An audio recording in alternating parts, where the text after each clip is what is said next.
Hi everyone. Today I'm going to be showing you how to log into IXL so that you can do your IXL minutes for ELA and your skills for math and science.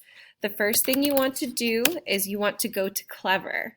Clever is our secure login site that sort of secures and saves all of your passwords to save you the hassle of remembering all of them.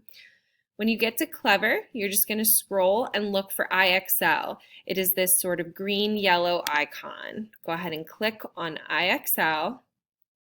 And then the first page that you are going to see is going to look something like this. This is your recommendations page. Your recommendations are based off of the diagnostic skills test that you took at the beginning of the school year. For ELA, you're just going to want to scroll through and you're going to want to look for something with the little blue book in the bottom right-hand corner. These are all skills that were chosen for you to work on. This is meant for both remediation and enrichment. So here's another one here. Anything with the little triangle at the bottom, those are math skills that you can practice.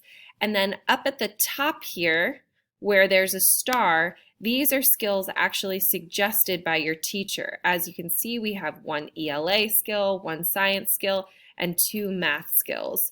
Your teacher will more than likely alert you when they push these skills out to your page so that you can practice on them. Remember that you want to get a SMART score of 80 or better in order for your time and your efforts to count. Have a great day, everyone.